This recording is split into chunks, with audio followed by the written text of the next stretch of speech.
Draw My Life: How the Grinch Stole Miss Christmas.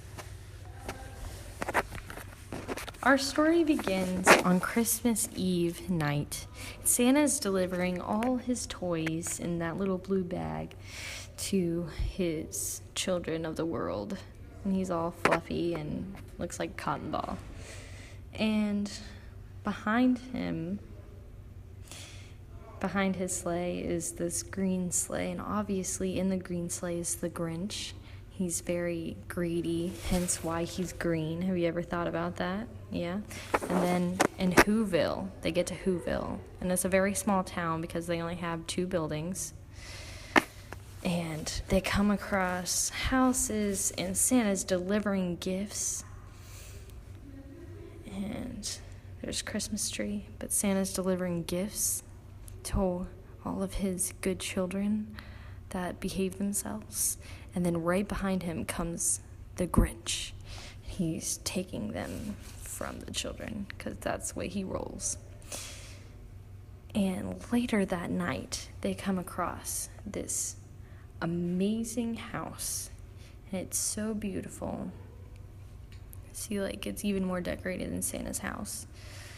See, it's all, the trees all oh, look at me, I have, colorful balls on me. And then on the couch is this beautiful woman, just a-snoozing, waiting for Santa Claus to come by and give her presents, right? And Santa Claus is like, oh my gosh, this girl, she's so pretty. I'm going to give her a big present because why not? And then when he leaves, the Grinch comes and he sees her as well. And he's like, oh, she's pretty, so I'm going to take her and the present because that's how he rolls.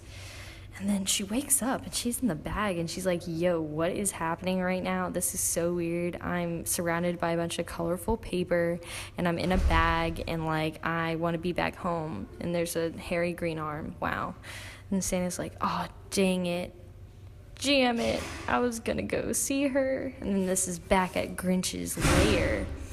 His lair. And he's like, he takes her out of the bag and she's like, I don't like you. You're weird. And so he calls up his friend Santa Claus and he's like, yo, dude, this chick, she's being mad weird. And he's like, all right, I'll come scoop. And so Santa Claus is on his way. Then when they get back into the house, she's like, nah, I'm not feeling this. Santa, you're fat and you always smell like cookies and I'm not into sweet smells, so this is not going to work for me, and you're weird, the Grinch, so this is not how this is going to work. And she says, I'll tell you how this is going to work. I'm going to put you in a bag like you did me, and you guys can just chill in there for a little while. And later that night, without communicating with them, she just kind of took them into the woods, and she puts them in a fire. And that, my friends, is how that woman became Miss Christmas.